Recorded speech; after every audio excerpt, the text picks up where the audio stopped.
Hello, friends. I'm Aria from Chicago. Before I tell you my incredible story, please like and subscribe. I know everyone thinks their dads are strong, but I knew for a fact that mine was the strongest. He was an Army major and I was super proud of him, but because of his job, he was gone for months. Mom left us when I was a baby, so Grandma took care of me in Dad's absence. But when I was in 7th grade, he gave me the best news ever. He was getting remarried and I was getting a new mom and a sister. Dad got me the most gorgeous pink dress for his wedding, and everyone couldn't stop gushing about how pretty I looked. Until my stepsister Jenny crashed into me and spilled her orange juice all over my hair and clothes. I'm so sorry. There was a bee chasing me. It's okay. The wedding's over anyway. My stepmom doted on me, and Jenny, well, she was also pretty awesome. But sometimes she went overboard with her kindness. Aria, I made these napkins for you with my own hands. That would have been cute if Jenny hadn't made that out of the dress I wore on our parents' wedding day. Once, Jenny and I were playing in a nearby park, and after a few hours, we felt hungry. So Jenny went home to fetch something to eat. Suddenly, I heard her screaming, so I ran to her and found one of our neighbors holding her by her collar. "What are you doing, Mrs. Sparkley?" "I caught this little thief trying to break into your home. She was crawling through the kitchen window." "That's because I forgot the key and no one's home." "Yeah, she's not a thief. She's my sister." "Your sister?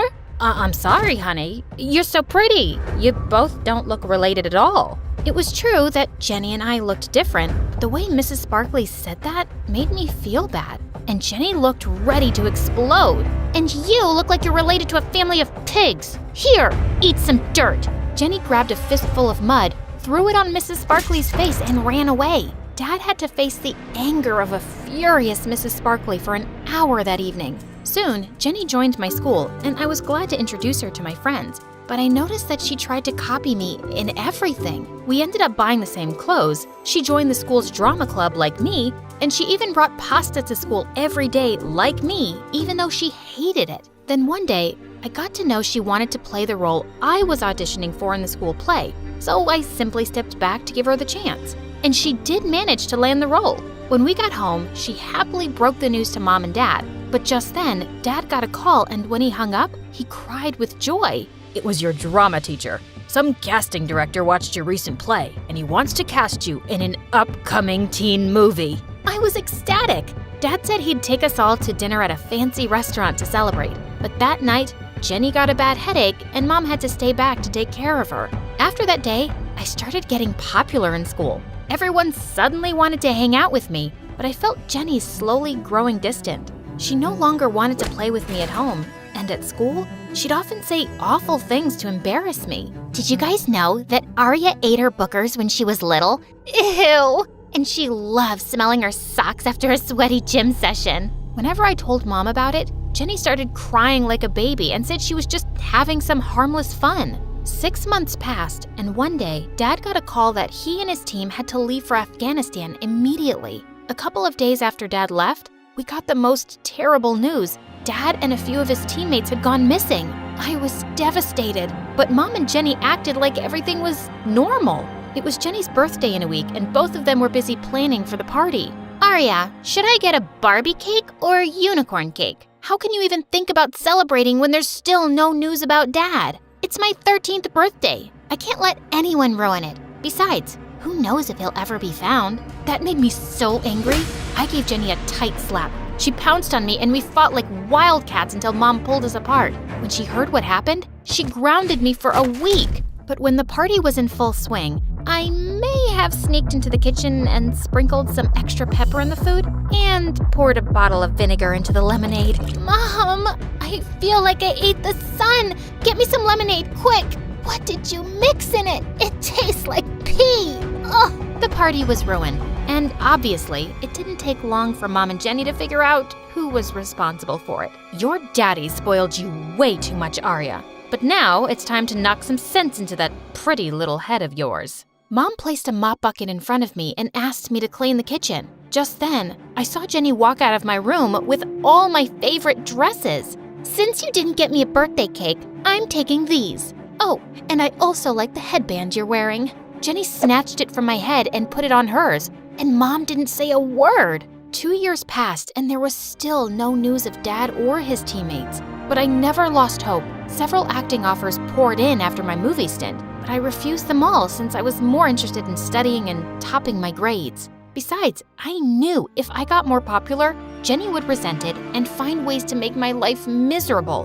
When I reached the 10th grade, a new girl named Cheryl joined our class mid-session. Our teacher made her sit with me so that I could help her catch up on the work she'd missed. But soon, I noticed something really weird about her. She didn't smile or laugh at all.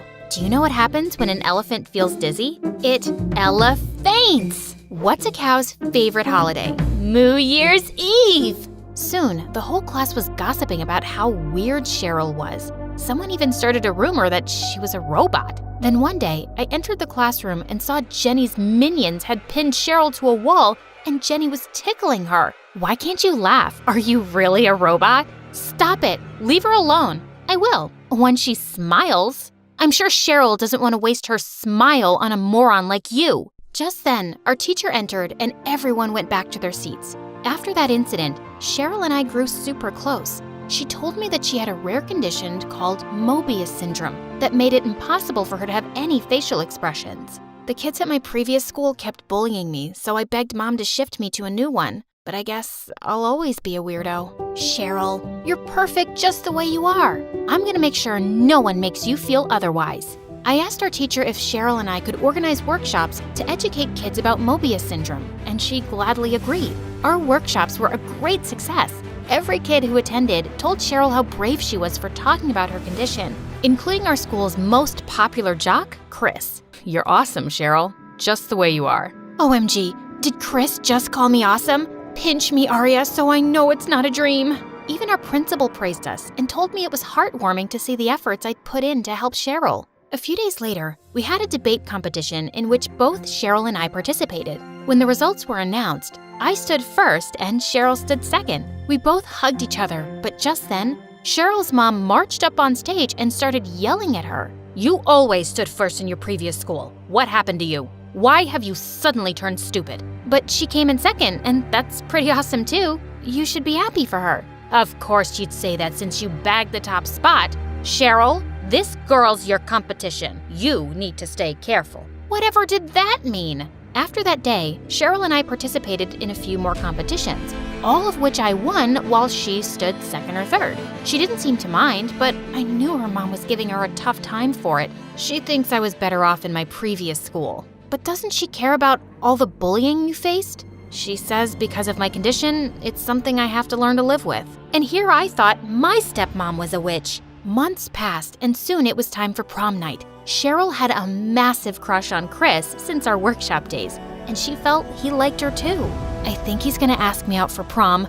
I'm so excited. I've already decided what I'm gonna wear. Just then, I saw Chris heading towards us. But instead of asking Cheryl, he asked me out. I felt awful, and obviously, I politely turned him down. Why did you do that? The way he was looking at you, I think he really likes you. You're so lucky, Aria. Everyone likes you. Oh, I have my share of haters too. Besides, how can I go out with a boy my best friend has a crush on? Remember? Sisters before misters? Later that day, our science teacher had asked us to prepare a project and told us the best one would get a scholarship opportunity at a prestigious university in New York. I need to win this one. I'm pretty sure my stepmom wouldn't spend a single penny on my college education. And if I win this competition, Mom would finally stop breathing down my neck.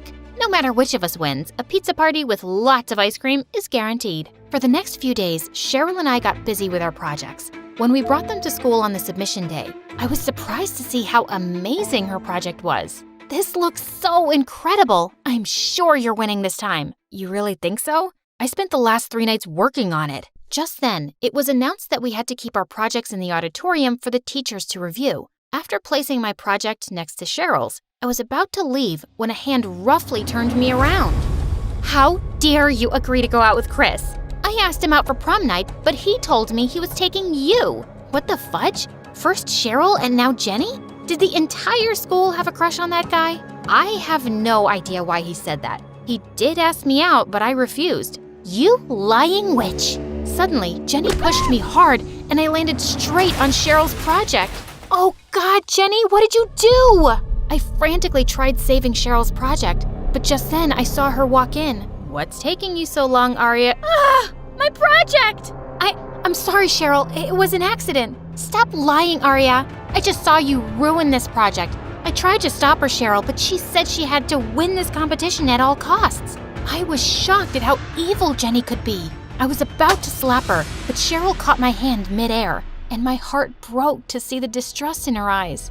I can't believe you'd stoop so low to win a competition. I should have believed my mom. All you ever cared about was winning. Our friendship never meant anything to you. That's not true. I tried to stop Cheryl, but she ran away with tears in her eyes as Jenny smirked at me. I was summoned to the principal's office, but given my spotless track record, I was let off after a stern lecture. After that day, Cheryl refused to talk to me and started hanging out with Jenny instead. Watching those two together made my blood boil, and I couldn't concentrate on my studies. For the first time, I got a C in science, my favorite subject. My home life was already a mess, and whatever little happiness I found in school was being destroyed by Jenny. On prom night, I was in my bed watching my favorite MSA videos when Jenny barged into my room, dressed like a wannabe model. How does it feel to be a loser, Aria? Sitting all alone on prom night in your tacky clothes? Why do you hate me so much? What have I ever done to you? Remember Mom's wedding day? I was the flower girl, yet everyone kept talking about how pretty you looked. And then I bagged that play, but you got chosen for a movie. You've always tried to one-up me. Aria's so pretty. Aria's a genius. Aria. I didn't do it intentionally. And is it really my fault that I'm good at what I do? No, but do you have any idea how that makes me feel? So technically, I should have stopped my growth just because you weren't growing at the same pace? You know what, Jenny? I am not responsible for your insecurities, and I am so done with you. The moment she left, I called Chris and told him I was ready to go to prom with him if he was still interested. He gladly agreed, and when I arrived at the party on Chris's arm, I could see Jenny's jaw drop to the floor. And then she looked angrier than a raging bull and came charging at me. But before she could reach me, someone stepped in between us. Don't you dare mess with my best friend. Cheryl? You said you wouldn't be attending the prom. Well, guess what? I changed my mind, and I am so glad that I did. How else would I have gotten the chance to hear you bragging to your friends about how you lied to ruin things between me and Aria? Jenny looked stunned for a moment. Then she tried to attack Cheryl, but before she could, a crowd of angry girls picked her up and threw her out. Cheryl apologized to me a lot, and I decided to give her another chance. Later that night, when Chris dropped me home, I opened the main door, but right then, a bag came flying at me. Thankfully, I dodged it just in time. How dare you think I'll let you into this house after what you did to Jenny? Stealing the boy she likes? Humiliating her at prom? Take your bag and get lost. Go scrub someone else's toilets now. No one talks to my daughter like that. It was Dad! I was thrilled to see him and ran straight into his arms. He'd listened to every word of what Mom said, and he was furious. Dad asked me if this is how I'd been treated in his absence, and he immediately sent Mom and Jenny packing. Dad then told me he'd been captured by the enemy and held hostage for 2 years. But then the government struck a deal with them and they released him. I missed you so much, Dad. I missed you more, sweetheart. As Dad pulled me in for a hug, I knew my life would be perfect again.